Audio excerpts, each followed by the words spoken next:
There are many things out on the battlefields of Total War that are easily missed, overlooked, or simply just not explained by the game, leaving people playing hundreds of hours without some of the most basic information, which upon discovery leads to an inevitable facepalm and a how the hell did I miss that kind of moment.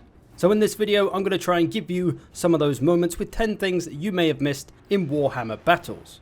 If you're an experienced player, you may have heard of most of these or maybe even all of them, but if you're new, you'll probably find some cheeky surprises. Some are obvious, some not so much. So let's get on with it. So you've got yourself the finest wizard that money can buy. Now as we know, if you select a wizard, you'll get all the spells down in the right hand corner. And I'm sure you're aware if you want to select one, you simply click on it and then target whoever or wherever you want. Simple enough, eh? But did you know, if you hold Alt and press the number keys, you can select these spells without actually having to touch the buttons. You can see here I'm moving through the spells and I'm not using my mouse. So I can press Alt 1, 2, 3, whatever, and it'll go clockwise around the spells, selecting whichever one I want. So if I want to select Brainburster, I can press Alt 2 and it'll do that and just select the normal version of the spell. If I press Alt 2 twice, I'll get the overcast version of the spell, and if I press it again, it'll cancel the spell. That is way quicker than trying to mash the buttons on the actual screen, which can very often be a bit buggy. So definitely a useful habit to get into, one I certainly need to do myself. So let's say I want to cast Foot of Gork here, all I'm going to do is press Alt and 4, bang, put it where I want it, bang. Nice and quick use of a spell, without having to whiz my mouse around the screen or mess around with the buggy buttons. So get to know your magical shortcuts because they're just another way to improve your micro. So before every battle, you take the units of your army and you deploy them in the formation that you like.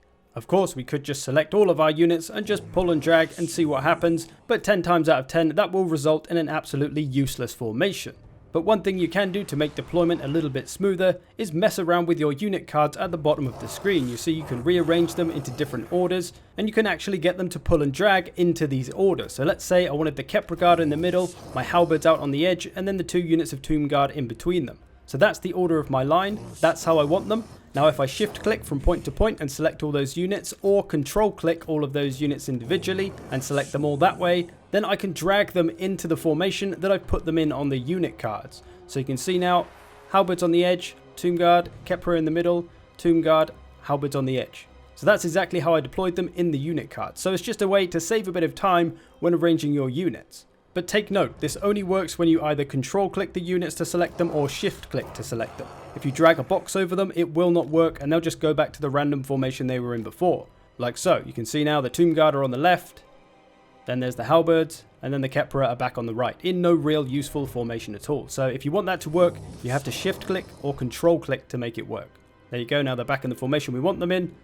Yeah. You get the idea. It's a good way to arrange your front line that little bit quicker. You may not want to have them exactly like this, but it can save that little bit of time and make life just that little bit easier. Your Lord, the most powerful figure on the battlefield until they get decapitated by Grimgor and their lifeless head is trampled by Squigs. This of course is terribly demoralizing for the rest of that army and they'll take a pretty big leadership hit. So if we take a look at the rest of these high elf units, these spearmen here, as you can see they're now taking a -16 Lord recently died penalty. -16. Pretty much every unit in the army will be feeling this penalty as well. But what you may miss about this is that the Lord died recently -16 penalty only lasts for about a minute, just under maybe. So there's 1 minute after that Lord dies where you've got a better chance of routing things than you do after that minute.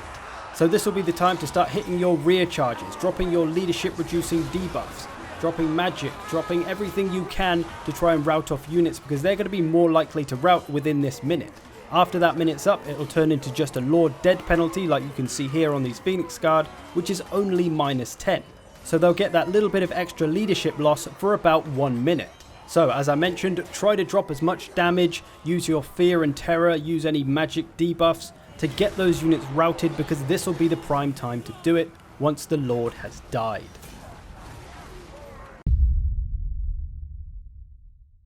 So you've just created the greatest army known to man and you've got a nice fat chunk of change left over to upgrade some of your units. So you go ahead and slap a chevron on here or there, assuming that every single chevron is good value for money wherever you place it. But unfortunately, all chevrons are not created equal. If we take a look at a melee infantry unit like Empire Swordsmen and we give them some chevrons, we'll notice that they get more leadership, melee attack and melee defense, all things that are useful for the role of that unit. Halberdiers, same thing, leadership, melee attack, melee defense, useful for what their job is on the battlefield. Great swords, same thing, so safe to say melee infantry is a good choice to add chevrons onto because it gives them valuable stats. On to crossbowmen. Let's upgrade them with 3 chevrons and you'll see they only gain 1 point of useful stats. They gained melee attack and melee defense, both stats which are pretty much useless to crossbowmen. They're going to get their ass kicked whichever way you slice it. Leadership as well might help them a little bit, surviving a bit longer, but all they gained that was useful was 1 point of missile damage in 3 upgrades. And it cost about 75 funds to do those 3 upgrades for that 1 point of damage. So you'd be better off putting the money into another unit which will get stat upgrades that are actually useful for it. If we check out handgunners, it's going to be the same deal. They get only 1 point extra of missile damage, which is, useful but still not worth the 75 funds with those stats that don't really apply to them that much. Of course, chevrons cost more on more expensive units as well, so you have to look at how much money you're spending on the chevron and whether it's worth it. If we upgrade these handgunners to fully upgraded 3 gold chevrons, which cost over 200 gold, they've gained 4 missile damage. That's it. For 200 gold, 4 missile damage. All the other stats, the melee defense, melee attack, not really going to do anything for you. The leadership is nice, I suppose. 60 leadership is a bit better, but still, a lot of money to spend for not much. On cavalry, we get the same deal as melee infantry. They get useful stats, leadership, melee attack, melee defense. And artillery is kind of a same deal to the missile units. They gain the useless stats in melee attack and melee defense, but they do gain some nice missile damage potentially. And of course, leadership as well might help a little bit. But interestingly, some units get way more. If we take the Hellblaster for example, their good old Hellblaster volley gun gets a fairly big increase to its damage when you put chevrons on it. Upgraded fully, it gets about 200 or 300 extra damage, which is pretty significant. So always check out what your chevrons are doing to your unit. Sometimes they may not be that useful. And don't think that all missile units are as bad as handgunners and crossbowmen in the upgrades. Some do actually get decent upgrades for the money. But it's up to you to check them out and be aware of what's worthwhile. Somewhere in the deep dark reaches of your control options lives a key with little explanation to it. In the Battle tab, you scroll down and find Aboutface, which is not a button that will give you information about your selected unit's face. It's bound to the J key, which is nice and awkward for you to try and push in the heat of battle, which is probably why it doesn't really get much use. What does this button do? Well, I'll show you. First off, you need to line up a tasty charge into the enemy. Perhaps some vulnerable melee infantry that are ill-equipped to deal with charges. You can then ram your units home to get the damage of that charge bonus for a few seconds. And then it's the moment of truth. We're going to gently caress the J key to see what the hell it does. And what does it do? It makes you turn around. That's basically it. You just turn around, and in cavalry's case, you generally run away. Now, it's a bit of an unpredictable button. As you can see, all these units are crossing each other, which is just creating some traffic, which is slowing them all down, and it's just really not worth it. So you're probably better off just pulling the units as you normally would. It's very often quicker, and trying to find the J key, unless you rebind it, it might be more useful. But for the most part, like I say, it's a little bit unpredictable and not necessarily useful at all. I charged in here, I pressed J. They're going to run back a short distance, but it's not really enough for them to outrun the units that are chasing them, and they're going to be facing the wrong way. So it's not really the safest button to use. It's a little bit unreliable, which can be pretty bad and put them in a sticky situation. And sometimes they just don't run very far at all when you hit J. They'll only run back maybe 20 or 30 feet, which still leaves you in danger if the unit chases you, which it probably would. It may be more used for single flying entities because they can get away quickly and take to the sky to stay out of the way. But as I said, probably need a rebind because trying to find J isn't easy, and you will have to look at the keyboard unless you're some kind of muscle memory Superman. One place it can be a little bit more useful is on a single unit. If you want to turn it around, they will just look the other way. So say something's coming up behind these halberdiers, I'll hit J and they'll pretty much turn around on the spot. So that's a nice quick way to do that, but it's nothing you can't do by just dragging a box over them like you normally would. If you do it on multiple units, they'll switch places, which makes things a little bit awkward. And okay, so as you can see, they're just running over there now. Like I said, it's a very unpredictable key. For some reason, they're now running over there after I press J. So sure, there you go. About Face is a button that turns things around, but don't use it because it's ridiculous, is what I'm trying to say. But hey, it can turn artillery round a little bit more efficiently than if you try to do it by moving them. But to be honest, I wouldn't even trust that either, because God knows what it'll do. It'll probably move the artillery to the other side of the map. So there you go. There's Aboutface. Not much use, but nice to know what it does at least.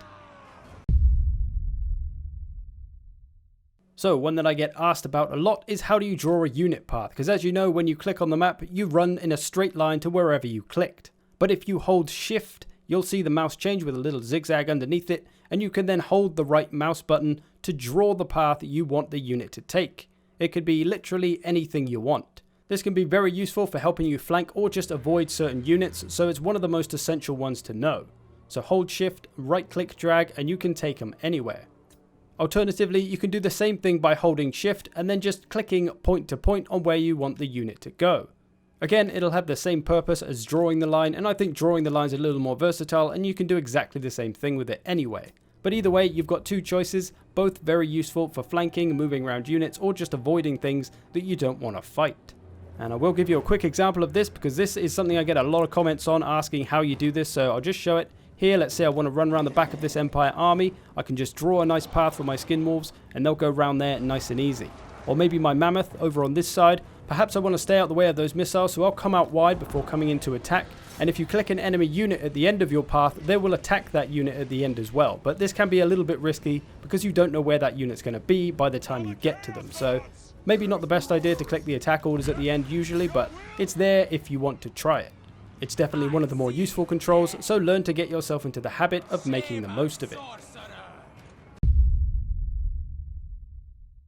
Powerful air units that are still alive in the late game that are just cycle charging what's left of your units can be a very frustrating thing to deal with, especially online. If you want to create a no-fly zone for these powerful units, you have to kill everything else on the map. Literally, you need to route everything off the map, and then those flying units won't be able to stay in the air. You can see here, it says flying units alone cannot hold the ground, land an attack, or surrender the territory. So the rest of my army is dead. All I have left is my large flying unit. It's now constantly losing a little bit of leadership every few seconds or so. So it will inevitably rout if it just stays in the air and doesn't do anything. So it's going to force that person with the dragon, whether it's you or someone else, to attack. You can't just sit in the air. The leadership is going to tick down. As you can see, it's going down. Going down that little bit more every few seconds. And that's going to stop anyone from just hiding in the air. So if you're having trouble with these units, try to get rid of the rest of the army. Because a common situation is for an enemy to be cycle charging you with their dragon or whatever, you'll take out what appears to be their last unit on the battlefield, and you'll be expecting them to come down and land, but they're not. You can't figure it out. Why the hell are they not being forced to land and attack me? He's just going to keep on cycle charging your vulnerable units and get away before you can do any damage. That's because somewhere on the map, hidden away, there is another enemy unit. Very often, hidden away in the trees or in the furthest corner of the map, there's a unit that's still alive. Even if it's been beaten to crap and is wavering, if it's still on the battlefield, it's still going to keep that flying unit in the air. So if you want to have a hope of bringing that dragon out of the sky, you've got to try and find these units and kill them so they don't just sit there, keeping their lord or dragon or whatever in the sky. Search the battlefield and be aware of when people may be hiding units, and pray you've got something quick enough to go and take out that unit before the dragon destroys you.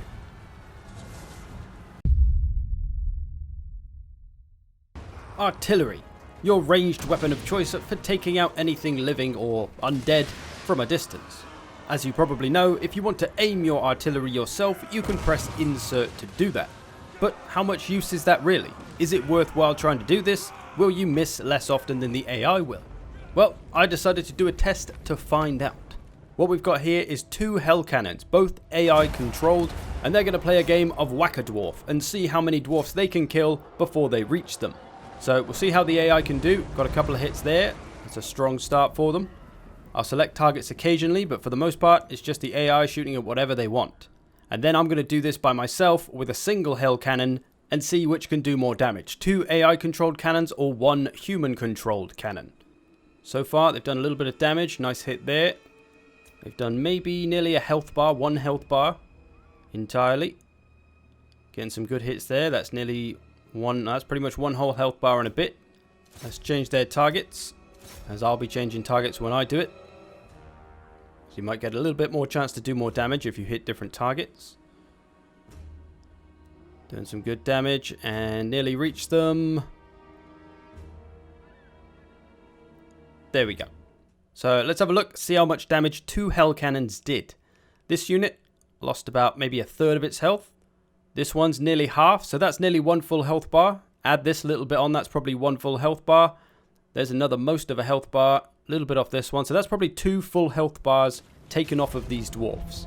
And now it's my turn. With a single hell cannon aimed by yours truly, we'll see if I can do more damage than the AI did. And the hell cannon is one of the unique artilleries that you can actually aim the projectile just a little bit, not completely, but you can pull up, down, left and right and it'll move roughly in those directions, allowing you to try and aim it somewhat. A little bit too forward there, missed that one. Let's try again. And it's quite easy to fly this once you get the hang of it. You just got to kind of keep the top of the projectile in line with the front of the unit. And you can usually land a tasty hit, like so. And it's only the hell cannon and maybe the doom diver catapult. I'm not sure if there are any others where you can aim the projectile, but those two I know you can aim just like this, which gives you the best chance of hitting with it. Landing another nice hit. Racking up some damage, slowly but surely. And you can aim most artilleries, it's just that a lot of them aren't projectiles that you can control in the air. It's only these few that can actually do that. But everything else can still be fired manually, but some of them are a little bit strange to try and fire, so it's best off trying to let the AI do some of them. But we'll see if the hell cannon is at least more useful with a human controller. As they get closer, it gets harder and harder to try and aim it down early enough. Getting some good damage though. You got 2 health bars to beat. That's what the AI made. Took off 2 health bars with 2 hell cannons. So far, I think I'm doing better than that. I think. We'll add them up at the end. Nice hit. Kebab. Oh, they're getting close now. I'm like leaning with my mouse as I do this. Trying to get it to go down. Oh. Nice. See if we can get this unscathed unit over on the left. Oh, that's coming out quick. Oh, I pulled it too short. I got too eager. Got him a tiny bit. Let's try one more. Probably only got time for one more. Make it count. Make it count, man. Oh, I'll take it. I'll take it. A little bit on the edge, and we've been reached. So let's have a look and see how much damage we did. I'm feeling lucky. So we got about half health on that one, half on that one. So that's 1 health bar with those two. Half of that one, half of that one. So that's 2 health bars, and a little bit off of this one. So a little bit more than 2 cannons, but still 1 cannon beat 2 cannons. So it's worth knowing that in some cases you may be able to do more damage with your artillery if you aim it your damn self. And like I mentioned, other artillery can be manually fired, but it works slightly differently, as you do have 3 pieces of artillery in this warp lightning cannon, for example. And if I fire one, you'll see only 1 projectile is fired. I'm only controlling 1 cannon of the 3. So you're not controlling them all, you're just taking one and using it yourself. This can allow you to be more accurate with it. As you can see, it's pretty easy to hit this giant. He's stumbling all over the place. If you want the other 2 cannons to fire though, don't panic, you just put them on fire at will or aim them at something like you normally do, and they'll function the same as always, leaving you to man your single cannon and accurately destroy your foes with shots to the face. But it does seem that you get a quicker reload time than normal though, with your particular manned cannon. See, I fired it there, and the reload time on this is about 20 seconds, and those 2 other cannons are adhering to that, but I, for some reason, get a faster reload time of maybe half that, and I get to fire more often. So that may potentially make it more worthwhile manning the cannon yourself, but whether that adds up to more damage with less reload time, someone would have to test it. But realistically, in the heat of battle, you're not going to get much chance to do this because you'll have a load of other stuff to do instead of just sitting on your cannon all day. But hey, still good to know. And this section wouldn't be complete without a Doom Diver trick shot. Go, Goblin!